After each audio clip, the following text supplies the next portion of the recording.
Hello friends, இன்னைக்கு நம்ம பார்க்க போகிறது ஜாப்பனீஸ் அனிமி சீரிஸான டோக்கியோ ரெவெஞ்சர்ஸ் சீசன் 3 எபிசோட் 5 தான் இன்னைக்குள்ள வீடியோவில் பார்க்க போகிறோம். இந்த ஒரு எபிசோட நான் எக்ஸ்பிளைன் பண்ணுறது எனக்கு ரொம்பவே கஷ்டமான ஒரு டாஸ்க் அப்படின்னே சொல்லலாம். அது எதனால் அப்படிங்கிறத இந்த எபிசோட ஃபுல்லாக பார்த்து முடிக்கும் போது உங்களுக்கே புரிய வரும். என்னோட பெஸ்ட்டை கொடுத்து நான் முடிஞ்ச அளவுக்கு இந்த எபிசோட உங்களுக்கு எக்ஸ்பிளைன் பண்ண ட்ரை பண்ணுறேன். சரி வாங்க நம்ம வளவலன்னு பேசாமல் இன்னைக்குள்ள கதைக்குள்ள போகலாம். இன்னைக்கு நம்ம பார்க்க போகிறது டோக்கியோ ரெவெஞ்சர்ஸ் சீசன் 1 எபிசோட் 42. அம்மா ரொம்ப தூரம் போக வேண்டியது இருக்கு, ஸோ இன்னும் நீ தாத்தா கூட இரு சரியா அப்படின்னு அம்மா சொல்ல கடைசியாக அம்மாவை பார்த்தப்போ லிப்ஸ்டிக் எல்லாம் போட்டிருந்தாங்க. அப்படின்னு யோசிச்சு எப்போ வருவீங்கன்னு கேட்கவும் என் பிசினஸ் முடிஞ்ச உடனே வந்துருவேன் அப்படின்னு அவங்க சொல்லிட்டு போயிருப்பாங்க. ஸோ தாத்தாவோட வீட்டில் தான் யமா இப்போ வளர்றா. எல்லாரும் இங்க பாருங்க, இன்னையில இருந்து யமாவோ உங்க சிஸ்டர், அவ கூட நீங்க ஒழுங்கா நடந்துக்கணும் அப்படின்னு உங்க தாத்தா சொல்லவோ யமாவா வியடாட நேமா இருக்குன்னு மைக்கி கலாய்க்கிறான். பாஞ்சிரும் இப்பெல்லாம் பேசினா பொண்ணுங்களுக்கு பிடிக்காது, ஒன்னு அப்புறமா வெளியே கூட்டிட்டு போறாங்க, என் அழகுல மயங்கிறாத அப்படின்னு நம்ம சொன்னா உன் முடி காமெடியா இருக்கு அப்படின்னு சினிச்சிரோவை பார்த்து கலாச்சிருதா. ஆக்சுவலி மைக்கியோட தாத்தா வந்து ஒரு கராத்தே மாஸ்டர். எல்லாரும் அந்த இடத்துல கராத்தே கத்துக்கிட்டு இருக்காங்க. பாஜியும் அங்க கராத்தே கிளாஸ் கத்துட்டு இருக்கான். பரவாயில்ல, சின்ன பையனா இருந்தாலும் ஸ்ட்ராங்கா இருக்கே அப்படின்னு சொல்லி சினிச்சிரோ வந்து சொல்லவும் சினிச்சிரோ நீங்களா அப்படின்னு நம்ம கத்தவோ கராத்தே கிளாஸ் கத்துக்கோனா வரவே மாட்டேங்கிற அப்படின்னு நம்ம தாத்தா கேட்கவோ சினிச்சிரோ ஓடிடுதான். மைக்கி சின்ன வயசுலயே வேற லெவல்ல கிக் பண்ணுவோம், பிராக்டிஸே இல்லாம இவன் எப்படி இவ்வளவு சூப்பரா கிக் பண்றான் அப்படின்னு பாஜி கேட்கறான். யமா இவன் ஆசம்னு பாக்குறா. அவன் நேச்சுரலாவே ஒரு ஜீனியஸ், அவன் என்னோட பேர்னாச்சே அப்படின்னு அவர் சொல்லிட்டு போறாரு.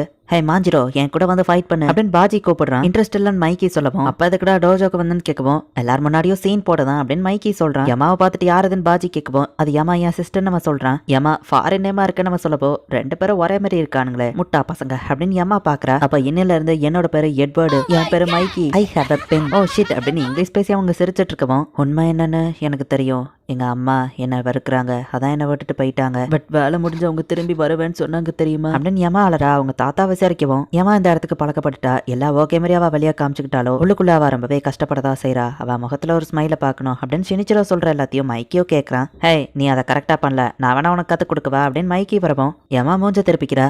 இன்னையில இருந்து என்னோட பேரு மைக்கி, என்னோட பேரு மைக்கியா இருந்தா என் சிஸ்டர் நேம் வியர்டா இருக்குன்னு எவனும் சொல்ல மாட்டான்ல, இனிமேல் நான் எப்பவும் மைக்கி தான் சொல்லவும் யமா ஹாப்பியாகி ஸ்மைல் பண்றான். எனக்கு பேர ஒரு பிரச்சனையே இல்லை அப்படின்னு அம்மா சொல்லவும் ஐ நீ சிரிச்சிட்ட, அதுக்குன்னு என் அழகுல மைக்கிராத அப்படின்னு மைக்கி சொல்லிட்டு போகவும் நீயும் சினிச்சிரவும் என்னோட டைப் கிடையாது, ஆனா மைக்கி என் லைஃப்ல வந்து அப்புறம் தான் நான் தனிமையில இல்ல அப்படின்னு யமா நினைச்சிட்டு அவளோட லவ்வர் டிராக்கனை போய் மீட் பண்றா.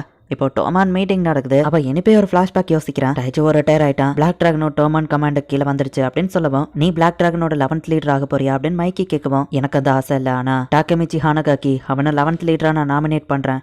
டைஜு கூட ஃபைட் பண்ணும்போது ஃபர்ஸ்ட் லீடரை நான் அவனுக்குள்ள பார்த்தேன், பிளாக் டிராகனை வழி நடத்துற பொட்டன்ஷியல் டாக்கமிச்சி கிட்ட இருக்கு அப்படின்னு இனுப்பி சொல்லவும் இல்ல அப்படின்னு மைக்கி சொல்லவும் ஜஸ்ட் இது என்னோட சஜஷன் அவ்வளவுதான் இனுப்பி சொல்றான். நீ ஒன்னும் டாக்கமிச்சியை பத்தி கண்டுபிடிக்கல, டாக்கமிச்சியை ஃபர்ஸ்ட் ரெக்ரூட் பண்ணதே நானு, அவன் பார்க்க என் பிரதர் மாதிரியே இருக்கான், நான் தான் ஃபர்ஸ்ட் கண்டுபிடிச்சேன் அப்படின்னு மைக்கி சொல்லவும் மைக்கி பொறாமப்படுறானா அப்படின்னு இனுப்பி ஷாக் ஆகுறான். டாக்கமிச்சி எனக்கு தான் சொந்தம், பட் டாக்கமிச்சியா ஆசைப்பட்டு அவன் பிளாக் டிராகன் லீடர் ஆகட்டும் அப்படின்னு மைக்கி சொல்லியிருப்பான். அந்த நாள் இவ்வளவு சீக்கிரம் வரும்னு நான் எதிர்பார்க்கல அப்படின்னு சொல்லி இனுப்பி யோசிக்கிறான். 5th டிவிஷன் கேப்டன் மூச்சோ நமக்கு துரோகம் பண்ணிட்டான் அப்படின்னு மைக்கி கேட்குவோம். ஆமா இந்த ஃபைட்ல ஃபர்ஸ்ட் விஷன் கோக்கோவை எப்படியா திரும்ப கொண்டு வருவோம் அப்படின்னு நம்ம ஹீரோ சொல்றான். இனுவி டெஞ்சுக்கும் நம்மள அட்டாக் பண்ணா எப்போ அட்டாக் பண்ணுவாங்க அப்படின்னு மைக்கி கேட்குவோம். February 22 அது ஈசனாக்கு ஒரு ஸ்பெஷல் டே, 11 வருஷத்துக்கு முன்னாடி பிளாக் டிராகன் அன்னைக்கு தான் கிரியேட் ஆச்சுன்னு சொல்லுவோம். அப்படின்னா உன் கெஸ் படி நாளைக்கு அவங்க நம்மள அட்டாக் பண்ணுவாங்கல்ல அப்படின்னு மைக்கி கேட்குவோம். ஆமா அதுல டவுட்டே இல்ல அப்படின்னு இனுவி சொல்றான். டோமான் எல்லா மெம்பர்ஸையும் கேதர் பண்ணுங்க அப்படின்னு மைக்கி சொல்லிட்டு போறான். ஈசனா நான் இதுக்கு ஒத்துக்கிட மாட்டேன், இது தப்பு அப்படின்னு சொல்லி மூச்சோ சொல்லுவோம். டோமான் நாளைக்கு அந்த ஒரு வழி தான் இருக்கு அப்படின்னு ஈசனா சொல்றான். நீ என்ன பண்ண போறன்னு தெரியுதா, உனக்கு அது ஓகே தானு கேட்குவோம். எனக்கு ஓகே தான் ஈசனா சொல்லுவோம், ஆனா கொலை பண்றது எனக்கு என்னமோ சரியா படலன்னு காக்கச்சோ சொல்றான். அன்னைக்கு நைட்டே டோமானோட மெம்பர்ஸ் எல்லாரும் மீட்டிங் அரேஞ்ச் பண்றாங்க. ஜெஃபியோ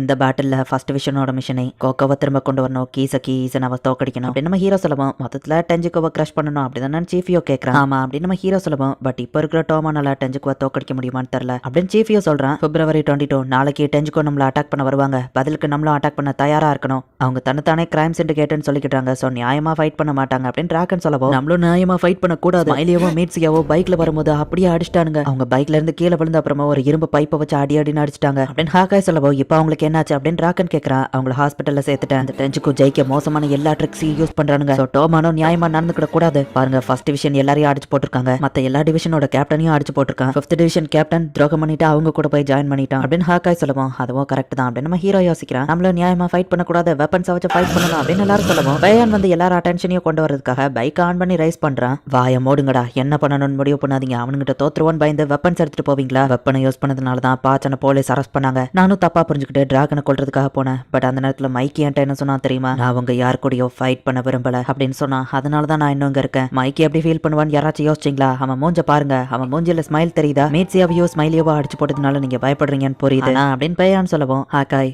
மேட்சியான் ஸ்மைலி கூட நீ ஹாஸ்பிட்டல் ஏறு அப்படின்னு மைக்கி சொல்லவும், அவங்களுக்கு நான் பழி வாங்கணும் அப்படின்னு ஹாக்காய் சொல்லவும், அவங்கள நினைச்சு கவலைப்பட்டு நான் நாங்க இருக்க சொல்லல, அவனுங்க எந்திரிச்சிட்டா ஃபைட்ல கலந்துக்கிட்டேன்னு உடனே வந்துருவானுங்க, அவங்க 2 பேரையும் ஹாஸ்பிட்டலே இருக்கவே, அதுக்கு தான் அவங்க நாங்க அனுப்பி வைக்கிற ஹாக்காய் அப்படின்னு மைக்கி சொல்லிட்டு, ஃபர்ஸ்ட் விஷயம் நீங்க உங்க பிளான் படியா பண்ணுங்க, மத்த யாருக்கும் கேப்டன் இல்லைன்னா என்ன, இங்க நான் இருக்கேன், அது போதாது அப்படின்னு மைக்கி கேட்கவும், மைக்கி ஒருத்தனை எங்களுக்கு போதும் அப்படின்னு நம்ம ஹீரோவும் சரி மத்த எல்லாருமே நினைக்கிறாங்க. நாளைக்கு டெஞ்சுக்கோவை நம்ம கிராஷ் பண்றோம் அப்படின்னு மைக்கி சொல்றான். பிளாக் டிராகனோட ஃபர்ஸ்ட் லீடரான ஷினிச்சிரோவை போய் மீட் பண்ணி தான் டாக்கமிச்சி ஹானகாக்கி 11th லீடர் அப்படின்னு இனுப்பி சொல்லவும், உங்க பேர் கேட்டு போகாதபடி இந்த கேங்க நான் வழி நடத்துவேன் அப்படின்னு நம்ம ஹீரோ சொல்றான். அப்படின்னா பிளாக் டிராகனோட 11th leader black dragon create ஆன நல்ல பதவி ஏத்துக்கிறானா அப்படின்னு ஈசனா அந்த இடத்துக்கு வரவும், யாருமே நம்ம ஹீரோ பாக்குறான். ஈசனா அப்படின்னு இனுப்பி கத்தும் போதுதான் அப்படின்னா பாஸ்ட்ல இருக்கிற ஈசனா இப்படிதான் இருக்கானா அப்படின்னு சொல்லி நம்ம ஹீரோ பாக்குறான். கோகோ வச்சு என்ன பண்ண போறா அப்படின்னு இனுப்பி சட்டையை பிடிக்கவும், அவன் விருப்பப்பட்டு தான் டெஞ்சுக்குள்ள ஜாயின் பண்ணான்னு அவன் சொல்றான். இனுப்பி வேண்டாம் நம்ம ஹீரோ சொல்லவும், இப்ப கோகோ எங்க பக்கம் இருக்கான், பொண்ணால எந்த யூஸும் இல்ல, ஞாபகம் வச்சுக்கோ அப்படின்னு ஈசனா சொல்லவும், இனுப்பி அவனை அடிக்க போறான். போதும் நிறுத்தி இனுப்பி அப்படின்னு மைக்கி அங்க வரான். யமாவும் கூட வந்திருக்கா. யமாவை பார்த்துட்டு ஈசனா கொஞ்சம் ஷாக் ஆகுறான். நீங்க சிச்சுவேஷன் சரியில்லை டாக்கமிச்சி, யமாவை கூட்டிட்டு இங்க இருந்து போ அப்படின்னு மைக்கி சொல்றான். நீ எப்பவோ களத்துல இறங்கி உன் கையை கரையாக்க மாட்டியா அப்படின்னு ஹான்மா கேட்கவும், இந்த வேலையை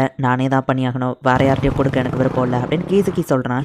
என் பிரதர் ஈசனாவா, இப்பதான் நான் அவனை வளர்ந்து பாக்குறேன், சின்ன வயசுல நாங்க ஒன்னா இருந்த மெமரிஸ் எனக்கு அவ்வளவா ஞாபகம் இல்ல அப்படின்னு யமா நம்ம ஹீரோ கிட்ட சொல்றா. இன்னைக்கு நைட்டு 8 மணிக்கு யோக்கோஹாமா 7th பியருக்கு வந்துருங்க, அங்க இதுக்கு ஒரு முடிவு கட்டலாம் மைக்கி அப்படின்னு ஈசனா சொல்றான். அவங்க ஃபைட் பண்ண போறாங்கல்ல, 2 பேரும் பிரதர்ஸ் ஏன் தான் ஃபைட் பண்றானுங்களோ, ஆம்பளைங்க ஏன் எப்பவும் ஃபைட் பண்றாங்க. தி இன்விசிபிள் மைக்கி டோக்கியோ மாஜி கேங்கோட லீடர், சுத்தி இருக்கிறவங்களுக்காக எப்பவும் தைரியமா இருக்கிற மாதிரி இருப்பான். நிச்சிரோ இறந்தப்பவும் சரி, பாஜி இறந்தப்பவும் சரி, மைக்கி அவன் வீக்னஸ் வெளியே காமிச்சதில்ல. பட் உண்மை என்னன்னா, இப்ப வரைக்கும் சின்ன பையன் மாதிரி போர்வையை இழுத்து போத்தி தான் அவன் தூங்குவான். மைக்கி கிட்டத்தட்ட ஒன்னிய மாதிரி தான் அப்படின்னு, இனி நான் எப்பவும் மைக்கி தான் அப்படின்னு சொல்லி மைக்கி சொன்னதை யோசிச்சு பார்த்துட்டு, ஒருவேளை அவனுக்கு ஏதாச்சும் ஆச்சுன்னா கண்டிப்பா நான் அவனை ப்ரொடெக்ட் பண்ணுவேன், மைக்கி என்ன ப்ரொடெக்ட் பண்ண மாதிரியே அப்படின்னு சொல்லி யமா சொல்றா. யமா இருக்கிற வரைக்கும் மைக்கிக்கு எதுவும் ஆகாது, மைக்கியை புரிஞ்சுக்கிட்டு எப்பவும் அவனுக்கு சப்போர்ட்டா யமா கூட இருக்கிறா அப்படின்னு நம்ம ஹீரோ யோசிக்கிறான். ஆனா மைக்கி ஃபியூச்சர்ல ஈவலா மாறிட்டான்னா யமா அங்க இல்லையா அப்படின்னு நம்ம ஹீரோ யோசிக்கிறான். நான் போய் ஜூஸ் எடுத்துட்டு வரேன் அப்படின்னு சொல்லி யமா போறா. யமா ஃபியூச்சர்ல இருக்காளா அப்படின்னு நம்ம ஹீரோ யோசிக்கிறான். ஈசனா திரும்பவும் யோசி, இது அவசியம் தானே அப்படின்னு சொல்லி காக்குச்சோ கேட்கறான். பட் ஈசனா மனசு மாறதா இல்ல, இனிமேல் மைக்கிக்கு நீ தான் எமோஷனல் சப்போர்ட்டா இருக்க போற, மைக்கி நீ உன் கண்ட்ரோல் தான், அண்ட் டோமான் என் கண்ட்ரோலுக்கு வந்துரும் அப்படின்னு சொல்லிட்டு கீசுக்கு போறான். பைக்ல இப்ப செம ஃபாஸ்டா ஒரு இரும்பு பேட்டை கொண்டுட்டு வரவும், ஹீரோவை அடிக்க போறான்னு நினைச்சு நம்ம ஹீரோ குனிஞ்சா யமா தலையிலேயே கீசுக்கு அட்டாக் பண்றான். வந்த ஸ்பீடுக்கும் இரும்பு பேட்டை வச்சு அடிச்சதுக்கும் யமா கதை முடிஞ்சது. நடந்ததை ரியலைஸ் பண்றதுக்கே நம்ம ஹீரோ கொஞ்சம் டைம் ஆகுது. யமா அப்படின்னு நம்ம ஹீரோ பார்த்தா கீசுக்கு அங்க நின்னுட்டு இருக்கான். கீசுக்கு சீரியஸாவே யமாவை கொல்ல தான் ட்ரை பண்ணிருக்கானா நம்ம ஹீரோ பார்த்தா, இதோட எல்லாம் முடிஞ்சது டாக்குமிச்சி அப்படின்னு சொல்லிட்டு கீசுக்கு கிளம்புறான். இந்த ஃபைட்டுக்காக அவன் ஒரு பொண்ணையா அட்டாக் பண்ணி கொள்றானா. மைக்கே ஈவலா மாத்தணும்னு அவன் இவ்வளவு கீழே இறங்குவான்னு நான் எதிர்பார்க்கல. யமா யமா அப்படின்னு நம்ம ஹீரோ எழுப்புறான். யமா எந்திக்க மாட்டேங்கிறா. அதனால தான் நான் ஈவன் டிராகனை காப்பாத்தினாலும் மைக்கி மாறல. மைக்கி ஈவலா மாறதுக்கே இதுதான் காரணமா? ஏமா நீ பாஸ்ட்ல இறந்துட்டா, என்னால உன்னை காப்பாத்த முடியாது, எந்திரி அப்படின்னு நம்ம ஹீரோ கத்திட்டு இருந்தா. ஏமா என்னாச்சு அப்படின்னு மைக்கி வந்து கேக்குறான். என்ன மன்னிச்சிரு மைக்கி, ஒரு பைக்கர் கேங் வந்து அட்டாக் ஈஸுக்கு இதாவது காரணம் அப்படின்னு நம்ம ஹீரோ சொல்லவும், மைக்கி ஷாக் ஆகுறான். ஈசனா அவன் பாட்டு போறான். நான் ஆம்புலன்ஸ்க்கு கால் பண்றேன் அப்படின்னு நம்ம ஹீரோ போன் எடுக்கவும், ஹாஸ்பிட்டல் பக்கமா தான் இருக்கு டாக்கமிச்சி, அவளை என் முதுகுல ஏத்து மைக்கி சொல்லவும், நான் ஹாஸ்பிட்டல்ல போய் எல்லாத்தையும் ரெடியா வைக்கிறேன் அப்படின்னு இன்னும் போய் முன்னாடி போறான். மைக்கி அப்படின்னு யமா கண் முழிக்கிறா. என் பாடியை அசைய முடியல, என்ன அட்டாக் பண்ணிட்டாங்கல்ல அப்படின்னு யமா கேட்கவும், உனக்கு ஞாபகம் இருக்கா, உனக்கு 5 வயசு இருக்கும்போது நீ என்னை துரத்தி வரும்போது உன் காலை உடச்சுக்கிட்ட, அப்போ நான் உன்னை இந்த மாதிரி தூக்கிட்டு வந்தது அப்படின்னு மைக்கி சொல்லவும், மைக்கி ஒருவேளை எனக்கு ஏதாச்சும் ஆச்சுன்னா அம்மா சொல்லுவோம், ஒன்றும் ஆகாதுன்னு மைக்கி சொல்கிறேன். ராக்கன் கிட்ட இதை மட்டும் சொல்லிருத்தியா, கென் ஐ லவ் யூ அப்படின்னு வா சொல்லுவோம், நீயா அதை அவன் கிட்ட சொல்லலாம் அப்படின்னு மைக்கி சொல்கிறான். டாக்கமிச்சி மைக்கியை என் இடத்துல இருந்து நல்லா பார்த்து அப்படின்னு சொல்லிட்டு ஹீனா அந்த இடத்துலயே இறந்து போறா. ஏமா டிராகன் இதை சீக்கிரட்டா வைக்க சொல்லியிருந்தான், பட் அவனுமே உன்னை லவ் தான் பண்றா தெரியுமா. ஹாஸ்பிட்டல் போன உடனே டிராகனை வர சொல்றான் சரியா.